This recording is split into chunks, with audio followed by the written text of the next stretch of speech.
Hey guys, so I just threw on some potatoes, and while I cook my breakfast, I want to talk about dealing with negative feedback as a people pleasing creative.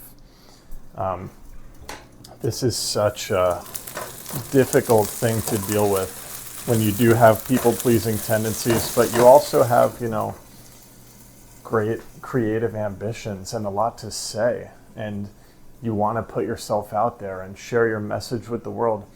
Or not even your message, it doesn't even have to have a grand purpose. It can just be that you want to create, you want to be open and expressive and share with the world.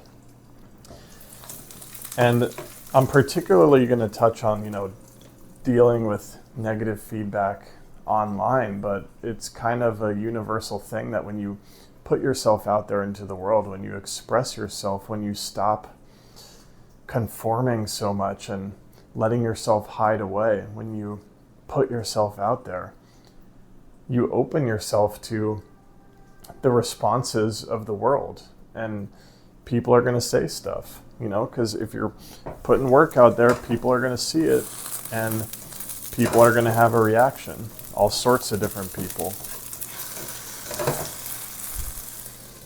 So the reason that I actually wanted to talk about this subject, and by the way, I'm making potatoes, eggs, and avocado, which is pretty much my go-to breakfast. What do you think about this avocado, guys? Do you think it's still okay? It was in the fridge. I think it's good. The reason that I wanted to talk about this topic is because it's something that I had just gone through on this new YouTube channel that I created. So like I shared in a recent video, I've kind of shifted from this more highly curated and polished form of expression to this like open flow, crazy creativity. I think that's a good term for it, crazy creativity. But yeah, really this open faucet of just letting my expression pour out without thinking too hard about it, without overly planning it, without overly curating it. And this has been feeling so healing for me, and it feels directly related to my journey of healing and overcoming perfectionism and people pleasing, because I'm trying to show up as I am in the moment instead of curating a version of myself that I think others will be pleased by, basically is the journey. And so I think creating this channel and, letting myself say some crazy things more or less on this channel, but things that are true for me in the moment, and letting myself just put the phone up and not curate things too much and not overly edit it, and filming with not the best lighting, all of that. I think it indicates huge progress on my own creative journey and my own creative healing journey. But of course, and that's vulnerable to do, because I've been so used to highly curating that it's very vulnerable to show up in this way. In fact, the reason I created a new channel for this is because I wasn't quite ready to fully publicly express myself so openly. So this channel is almost like training wheels in a way. And that's something that I actually advise creatives to do sometimes. Like, let's say you have a main profile that you've been highly curating for a while. Sometimes it's just too much to embrace a more raw and authentic style right away on that main page where all your friends and family show you. Sometimes it feels safer to create a new page and see where the algorithm shows your content, But still, even if you do that, you're gonna garner a response from the world. So what happened to me recently is I sort of got three, I want to use the word negative, but I also don't. I got 3 comments in close succession that were triggering to me. My interpretation of them is that they had a bit of a judgmental, dismissive, harsh tone. And so here's what happened in my brain as someone who is more of a people pleaser. These comments really stung, especially because I'm creating so vulnerably, sharing in a way that I normally would have not done. Getting these negative comments and people saying, negative things about me and saying I should do things differently and all this, the temptation is to be like, oh my God, what if they're right? What if I am crazy? What if I am doing it wrong? What if I am doing a bad job? Because as a people pleaser, the fundamental thing is we think we need to please other people. We think we need to be a certain way, and it's like our mission is to satisfy other people. So then when we put ourselves out there into the world and express boldly, and people express dissatisfaction and disapproval, it cuts really deep, because it goes all the way to the fundamental fear, which is that we're not good enough and we're not worthy. Because somewhere along the way we learned a mistaken view that in order to be successful, happy, in order to receive love, we have to perform a certain way. We have to meet certain criteria and expectations. We learned that love, happiness, and success is conditional. So then as we're on this creative healing journey, when you express something boldly and it gets that negative feedback, it taps into that fundamental fear that we have. So I got these comments and I got super triggered, and I basically had like a shame attack. I was like, oh my God, what if they're right? I feel like I've been sharing too much, too crazy. Maybe I am supposed to curate and, polish things more and watch what I say and self-censor and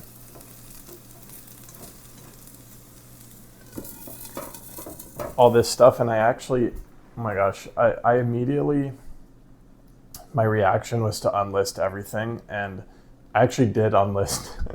I had a moment where I panicked and I unlisted everything on this channel, because I went all the way into this fear attack basically. But then I got some clarity. I talked to a couple mentors. I talked to some trusted friends, and I shared what was going on. And then something happened where, when I was sharing with those trusted friends, I actually got positive reflections of me. And that actually brought me to the fundamental lesson that I want to share in this video. And I know it took me a long time to get here, but look, I'm here, right? And if I'm going to be posting content to a YouTube channel, every time I post a piece of content, look, here's a piece of content. And then all of these different people are going to see it. And especially since it's a new channel, the algorithm's trying to find the right people for it. So it's going to find all these different people. And the crazy thing is that this person is going to view that content in one way. The next person is going to view it in one way. This person over here might get triggered. This person over here might get deeply inspired. This person over here might be an internet troll who leaves a hate comment on every video, right? Everyone is going to have a different perspective on that piece of content. And what's interesting is I have my own perspective on that piece of content as well. And the fascinating thing is nobody is ultimately correct. That piece of content is out there. And because of how the human mind works, everyone is going to see it through their individual perspective. Everyone's going to have a different reaction. So as healing people pleasers, this is something we have to understand and realize that it's just the way it is. It's not possible to get everyone to like that piece of content. And on a deeper level, it's not possible to get everyone to like us, because the same fact applies. Every single person has a different experience, upbringing, etc. in this life. So everyone's seeing you through their lens. It's never going to exactly match how you see you, right? So what's the point of this realization? How does this help us? Is it shows the futility of relying on other people's opinions. It shows the futility of getting triggered by hate comments and judgmental comments and negative comments and steering off course because of those comments in order to please those people. Because then you're just going to displease other people. Do you know what I'm saying? So the ultimate lesson is, as challenging and as difficult as it is, you have to go within and listen to yourself and follow your heart. And I'll emphasize, as I went through this with the negative feedback I got, and these potatoes are looking done, there were two major things that really helped me. One was reaching out to a mentor and having a conversation about what happened and opening up and sharing, and right, instead of listening to these strangers on the internet, listening to someone who I actually respect and whose lifestyle and life and personality, all of it, someone who I actually admire, right? That's okay. If you have an established relationship and there's someone whose life you would love to emulate, that's maybe a good person to listen to. Not people whose lives we know nothing about or whose lives that we do not wish to emulate. And if you think about it, if someone's being super harsh in the comments section,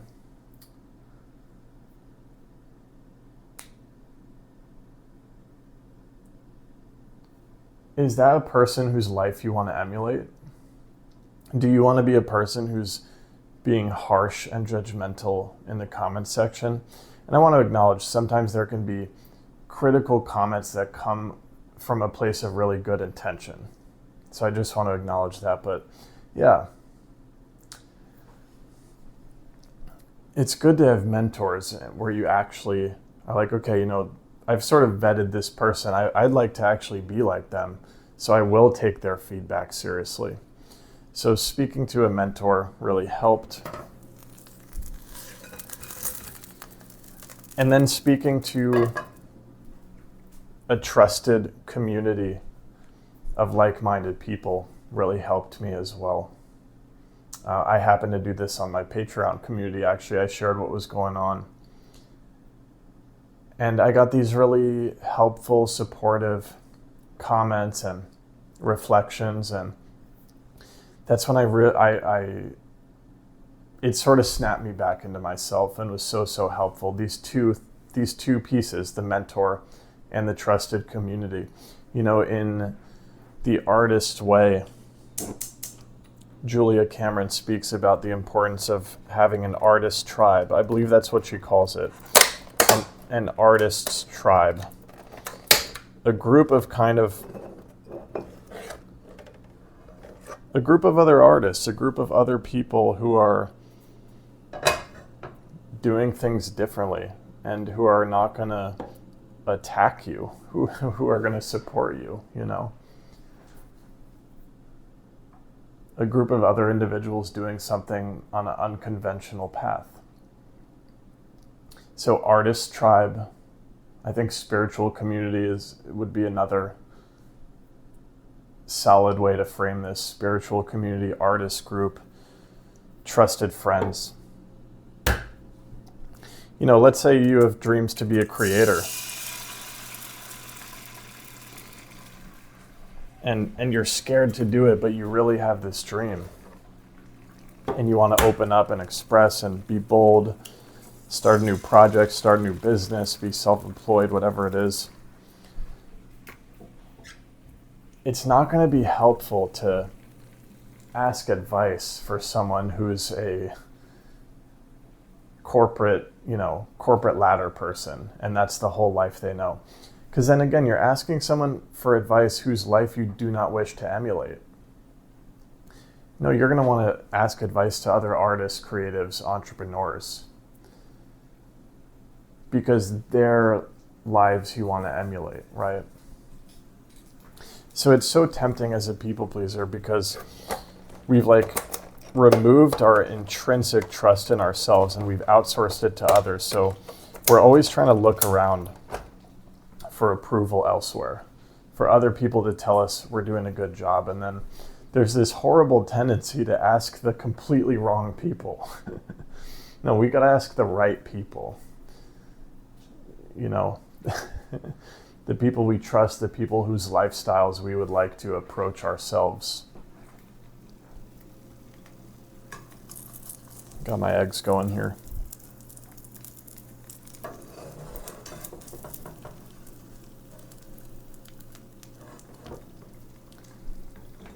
And then, I think it's always going to be difficult. I think we're going to get better and better at this skill of, not letting the criticism and the judgments and opinions of others steering us off course. But I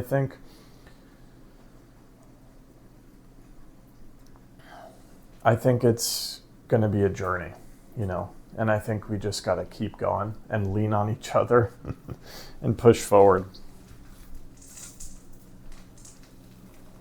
This breakfast is coming out beautifully.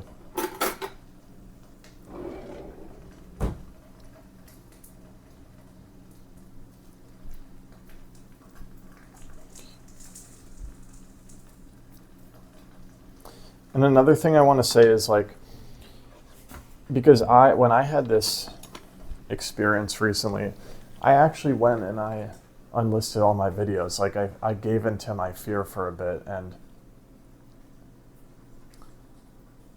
I want to say, if that happens to you, if you, metaphorically speaking, go back into hiding because it's too much.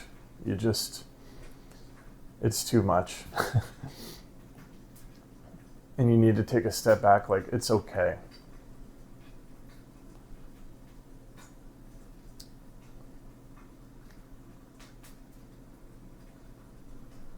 Don't overly judge yourself for having the reaction that you had.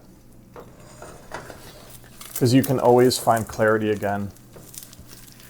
Realize, you know what, actually, I think I'm going to relist all those videos again. I think I'm going to start again. There's always an opportunity to start again.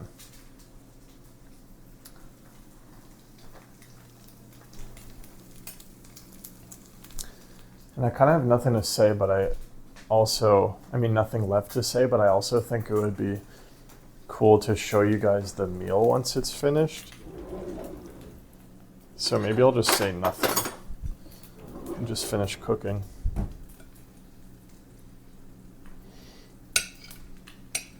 It's another silly rule that I've internalized, that I have to be talking throughout the whole video, and then it's happened even within this video that I'm forcing myself to keep blabbering, even though naturally it might just be a time for silence and waiting for the right words to come.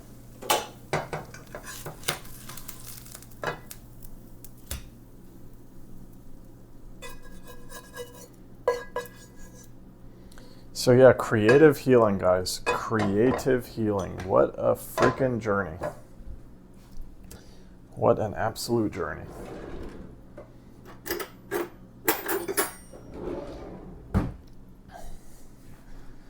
So here's my potato, avocado, and eggs. Pretty much what I eat every single morning for breakfast.